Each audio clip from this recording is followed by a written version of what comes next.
एक बार फिर से आप सभी का स्वागत है आपके अपने channel feel the power of quality education में। जैसा कि आप सभी जानते हैं, इस वीडियो में हम लोग पढ़ने वाले हैं एक्सरसाइज 2.2 का 3 नंबर।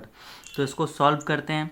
आप सभी को वर्ग निकालना आता होगा, है ना। आप सभी जानते हैं कि वर्ग हम लोग कैसे निकालते हैं। यदि हमें 5 का वर्ग निकालने के लिए दिया गया हो, ठीक है, 5 का वर्ग निकालने के लिए दिया गया हो तो हम लोग कैसे निकालेंगे। 5 को 5 से गुना करते हैं तो 5 का क्या निकल जाता है, वर्ग निकल जाता है। 5 का वर्ग कितना हो गया, 25 हो गया, ठीक है। तो हमें यहाँ पर बोला गया है 50 से 59 तक के बीच की कुछ संख्या दी हुई है, तो उनका वर्ग निकालना है। तो जो 50 से 59 तक की संख्या होती है ना, उनका वर्ग निकालने के लिए एक अलग विधि बताया गया है। तो एक अलग विधि होता है 50 से 59 तक का वर्ग निकालने की। तो हमें उस विधि का इस्तेमाल करते हुए इनका वर्ग निकालना है। अगर हम 52 का वर्ग निकालेंगे और 52 को 52 से गुना करेंगे तो भी इसका वर्ग निकल जाएगा, ठीक है। लेकिन जो अलग विधि होता है 50 से 59 तक के वर्ग को निकालने का, उस विधि से हम लोगों को इस क्वेश्चन को सॉल्व करना है। तो वो विधि क्या है इसको देखते हैं, ठीक है। तो सॉल्यूशन करते हैं नंबर 1 का। तो जब भी 50 से 59 तक का संख्या दिया हुआ रहेगा और उसको उसी विधि से बनाने के लिए कहा जाए तो आप लोग क्या करिएगा। सबसे पहले जो इकाई स्थान पे जो संख्या रहेगा, जो इकाई स्थान पर संख्या रहेगा, उसका वर्ग करके 2 अंकों में लिखना है। उसका वर्ग करके 2 अंकों में लिखना है, ठीक है। तो यहाँ पे लिखिएगा इकाई अंक का, यहाँ पे हम लोग लिखते हैं इकाई अंक का वर्ग करके, इकाई अंक का वर्ग करके 2 अंकों में लिखें, ठीक है। तो जो इकाई अंक में संख्या होगा उसका वर्ग करना है और उसको 2 अंकों में लिखना है। तो इकाई अंक में कितना है, 2, ठीक है। तो जब हम लोग 2 का वर्ग करेंगे तो कितना आएगा, 4, ठीक है। लेकिन इसको हमें 2 अंकों में लिखना है। ये तो एक ही अंक हुआ, तो इसको एक अंक हम लोग और इसमें बढ़ा देंगे, 0 और 4, तो ये कितना अंक हो जाएगा, 2 अंक हो जाएगा, ठीक है। उसके बाद हम लोग क्या करेंगे, जो दहाई अंक है ये वाला 5, तो दहाई अंक का वर्ग करके, दहाई अंक का वर्ग करके इकाई अंक को जोड़ देंगे, ठीक है। इकाई अंक को जोड़ देंगे, ठीक है। तो समझिए, इसमें हम लोग क्या बोले, दहाई अंक का वर्ग करके। तो दहाई अंक कितना है, 5, तो दहाई अंक का क्या करेंगे, वर्ग करेंगे। और इकाई अंक कितना है, 2, तो इकाई अंक को हम लोग जोड़ देंगे। तो कितना आ जाएगा, तो इसका क्या आ गया, 27 आ गया, ठीक है। तो हमारा आंसर कितना होगा, ये 27, हम लोग यहाँ से लेंगे 27 और यहाँ से लेंगे 04, तो ये इसका आंसर हो जाएगा, ठीक है। तो देखिए सबसे पहले हमने क्या किया, जो इकाई अंक था ना, इकाई अंक का वर्ग करके 2 अंकों में लिखा, 04, ठीक है। उसके बाद जो दहाई अंक 5 था ना, दहाई अंक का वर्ग करके, दहाई अंक का वर्ग करके जो इकाई अंक में 2 है ना, उसको हम लोग जोड़ देंगे। तो वही यहाँ पे लिखा गया है कि दहाई अंक का वर्ग करके, दहाई अंक 5 है, दहाई अंक का वर्ग करके जो इकाई अंक है 2, उसको हम लोग जोड़ देंगे, ठीक है। तो 5 का वर्ग करेंगे 25 और ये 2 यहाँ से उतारे तो 25 और 2 कितना हो गया, 27। तो जो यहाँ पे आया 27, ये वाला मैंने यहाँ पे लिखा, और ये जो 04 यहाँ से आया, तो ये मिलके हमारा आंसर निकल गया, ठीक है। तो इसी मेथड पे हम लोग दूसरा नंबर को सॉल्व करते हैं, 56। तो ये वाला जो है अब मैं लिखूँगा नहीं, ठीक है, डेफिनेशन मैं डायरेक्ट बना रहा हूँ। तो इसमें क्या लिखेंगे, 56 का हमें वर्ग निकालना है, ठीक है। तो हम लोग क्या करेंगे, इकाई अंक का क्या करेंगे, वर्ग करेंगे। तो इकाई अंक का वर्ग करके हमें 2 अंकों में लिखना है, ठीक है। तो यहाँ पे लिखेंगे इकाई अंक का वर्ग, इकाई अंक का वर्ग। तो इकाई अंक का वर्ग करेंगे तो कितना आएगा, 36 आएगा, ठीक है। इकाई अंक का वर्ग कितना आ गया, 36। इसको आप ऐसे लिख दीजिए, इकाई अंक का वर्ग, ठीक है, 6 का वर्ग बराबर 36। तो इकाई अंक का वर्ग आ गया 36, ठीक है। अब यहाँ पे लिखेंगे दहाई अंक का वर्ग करके, तो दहाई अंक का वर्ग करके इकाई अंक को जोड़ने पर, ठीक है, तो दहाई अंक पे क्या है 5, तो 5 का क्या करेंगे हम लोग वर्ग, और इकाई अंक पे क्या है 6, तो उसको हम लोग यहाँ पर जोड़ देंगे।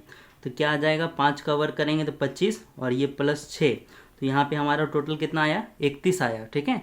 और यहाँ पे कितना आया था 36, तो ये 31 और 36 हमारा आंसर हो जाएगा, ठीक है। अब एक है 57 का स्क्वायर, तो 57 का स्क्वायर हम लोग यहाँ पे बना रहे हैं, तीसरा का। तो हम लोग क्या करेंगे इकाई अंक का वर्ग करेंगे, तो इकाई अंक का वर्ग करने पर कितना आएगा, इकाई अंक का वर्ग, तो इकाई अंक का वर्ग कितना आएगा 7 का वर्ग 49 आएगा, ठीक है। और फिर क्या करेंगे दहाई अंक का वर्ग, दहाई अंक क्या है हमारे पास, दहाई अंक 5 है, ठीक है। तो दहाई अंक 5 का वर्ग करके इकाई अंक को जोड़ देंगे, इकाई अंक को जोड़ने पर, तो दहाई अंक कितना है हमारा 5, तो 5 का वर्ग करके दहाई अंक 7 को जोड़ देंगे, तो 5 का वर्ग हो गया 25 और 25 और 7 कितना हो जाएगा 32, और हमारे पास आ जाएगा ये 32 49 आंसर। अब हमारे पास 4 नंबर का क्वेश्चन है। 4 नंबर में हमें खाली स्थान दिया हुआ है, इसको भरना है, ठीक है। तो हमारे पास कितना दिया हुआ है 1 2 3 4 5 6, ठीक है। 6 ठो एक है और उसका वर्ग करने पर कितना आएगा, ठीक है। तो सबसे पहले आप लोग देखिए, जब हम लोग एक है ना एक का वर्ग करेंगे तो एक का वर्ग कितना आएगा 1 आएगा, ठीक है। अगर हम लोग 11 का वर्ग करेंगे तो 11 का वर्ग कितना आएगा 121 आएगा, है ना। अगर मान लीजिए हम लोग 111 का वर्ग करेंगे तो 111 का वर्ग कितना आएगा, 111 का वर्ग नहीं पता है हमें, तो क्या करना पड़ेगा 111 को 111 से मल्टीप्लाई करना होगा वर्ग निकालने के लिए, ठीक है। तो 111 को 111 से मल्टीप्लाई करके देखते हैं कितना आता है 1 2 3 2 1, ठीक है। जब हमने 111 का वर्ग निकाला तो कितना आया 1 2 3 2 1, ठीक है। उसी तरह से अगर हम लोग 1111 लेते हैं तो उसका वर्ग हमारे पास कितना आएगा 1 2 3 4 3 2 1, ये हमारे पास वर्ग आएगा, ठीक है। ठीक है, देखिए अब यहाँ पे हो क्या रहा है, अगर हम लोग यहाँ पे 5 ठो एक लेते हैं 1 2 3 4 5, ठीक है। तो इसका अगर हम लोग वर्ग निकालेंगे, इसको गुना करेंगे इससे, तो कितना आएगा 1 2 3 4 5, ठीक है, 4 3 2 1 आएगा, ठीक है। तो इसी का प्रयोग करते हुए हमें यहाँ पर संख्याओं को लिखना है, ठीक है। यहाँ पर देखिए कितना 1 2 कितना संख्या है, कितना एक है यहाँ पर 2 ठो एक है 1 2, तो संख्या कहाँ तक गया 1 2 तक गया। यहाँ पर कितना एक है 1 2 3 ठो एक है, तो संख्या कहाँ तक गया 1 2 3 तक गया, ठीक है, सीधा गिनती 3 तक गया। यहाँ पर कितनी संख्या है, कितना एक है 1 2 3 4 एक है, तो सीधा गिनती कहाँ तक गया 1 2 3 4 तक जाएगा। यहाँ पर कितना एक है 1 2 3 4 5, तो सीधा गिनती कहाँ तक जाएगा 1 2 3 4 5 तक जाएगा, ठीक है। अब उसके बाद देखिए यहाँ पर क्या हो रहा है, यहाँ पर 2 ठो एक है, तो संख्या कहाँ तक गया 2 तक गया, सीधा गिनती 2 तक गया। अब 2 के बाद उल्टा गिनती आ गया, 2 के बाद उल्टा गिनती, 2 के बाद क्या आ गया 1 आ गया, ठीक है। यहाँ पर देखिए 1 2 3 है, तो सीधा गिनती 1 2 3 तक गया, और 3 के बाद उल्टा गिनती 2 1, ठीक है। यहाँ 1 2 3 4 है, तो 1 2 3 4 तक सीधा गिनती गया, और 4 के बाद उल्टा गिनती 4 के बाद 3 2 1, ठीक है। तो यहाँ पर देखिए यहाँ पे कितना है 5 ठो एक है, तो यहाँ पर 1 2 3 4 5 तक संख्याएं गई है, और 5 के बाद क्या हो रहा है 5 के बाद उल्टा गिनती 4 3 2 1, ठीक है। तो उसी तरह से यहाँ पर 6 ठो एक है, ठीक है, कितना एक है 6 ठो, तो संख्याएं कहाँ तक जाएगी 1 2 3 4 5 6 तक जाएगी और 6 के बाद क्या होगा, उल्टा गिनती होगा, 5 4 3 2 1। ठीक है, तो ये इसका आंसर होगा। तो हमें यही बोल रहा था कि इस प्रारूप को देखते हुए, है ना, इसका आंसर क्या आएगा। तो जब हम लोग इस प्रारूप में बनाएं तो हमें समझ में आया कि जितना एक होगा उतना दूर तक सीधा गिनती जाएगा। ठीक है, और उसके बाद वहाँ से क्या होगा, उल्टा गिनती शुरू हो जाएगा।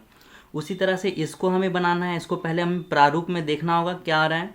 तो यहाँ पे अगर हम लोग 7 का वर्ग करेंगे तो कितना आएगा हमारे पास, 49 आएगा। अगर हम लोग 67 को लेंगे तो हमारे पास कितना आएगा। ठीक है, तो 67 का वर्ग निकालेंगे हम लोग। 67 को किससे मल्टीप्लाई करेंगे, 67 से मल्टीप्लाई करेंगे। ठीक है, तो कितना हमारे पास आएगा, हमारे पास आएगा 4489। ठीक है, अब हम लोग क्या लेंगे, यहाँ से हमने 67 ले लिया, अब हम लोग यहाँ से लेंगे 667 हम लोग यहाँ पे लेंगे। ठीक है, तो हमारे पास कितना आएगा, 667 का हमें मल्टीप्लाई करके निकालना पड़ेगा वर्गमूल।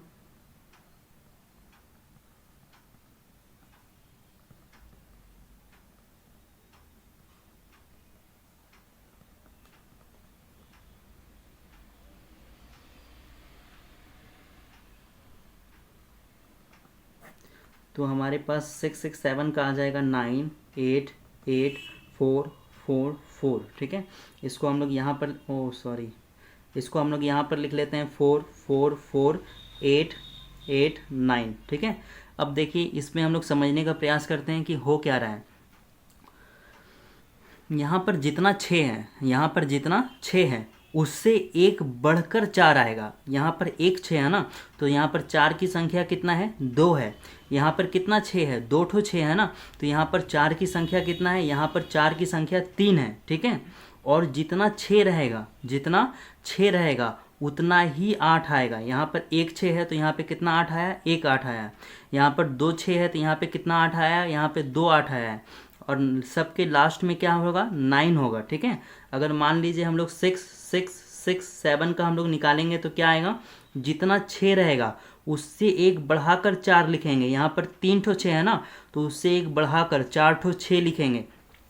और जितना 6 रहेगा उतना ही हम लोग 8 लिखेंगे। तो यहाँ पे 3 ठो 6 है तो 3 ठो 8 लिखेंगे और लास्ट में हमारा क्या हो जाएगा, 9 हो जाएगा। ठीक है, तो यही वाला प्रारूप का इस्तेमाल हम लोग यहाँ पे करेंगे।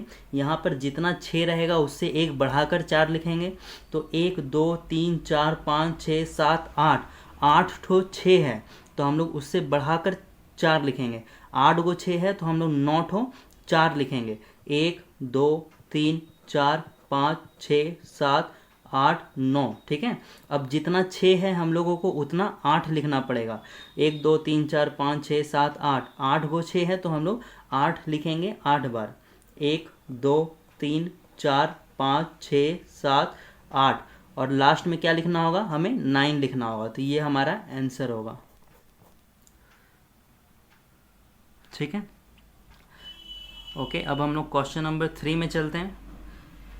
4 का 3 में दिया हुआ है, थोड़ा सा यहाँ पे ये ख़राब हो गया तो इसको मैं क्वेश्चन को फिर से यहाँ पे रिपीट कर देना हूँ। यहाँ पे हमारे पास है 4 का स्क्वायर प्लस 5 का स्क्वायर प्लस 20 का स्क्वायर। ठीक है, तो ये हमें बताना है कि कितना होगा। ठीक है, बराबर कितना होगा। ठीक है, तो देखिए इसमें क्या होगा, जब भी इस तरह का पैटर्न रहेगा, इस तरह का मतलब जब भी यहाँ पर रहेगा 3 का स्क्वायर प्लस 4 का स्क्वायर प्लस 12 का स्क्वायर। ठीक है, तो यहाँ पे देखिए इन दोनों का मल्टीपल होगा, इन दोनों का मल्टीपल 3 4 जा कितना होता है, 12 होता है। और 12 का स्क्वायर यहाँ पर दिया हुआ रहेगा। ठीक है, 12 का स्क्वायर यहाँ पर दिया हुआ रहेगा। तो जो संख्या यहाँ पर दिया हुआ रहेगा ना, उससे एक बढ़ाकर हम लोग यहाँ पर भर देंगे, उससे एक बढ़ाकर। तो 12 में एक बढ़ा देंगे तो कितना आ जाएगा, 13 आ जाएगा। ठीक है, एक और छोटा क्वेश्चन लेते हैं समझने के लिए। ठीक है, तो यहाँ पर हम लोग लेते हैं 2 का स्क्वायर प्लस 3 का स्क्वायर। ठीक है, 2 का स्क्वायर प्लस 3 का स्क्वायर। अब इन दोनों का मल्टीपल कितना होगा, 2 3 जा 6।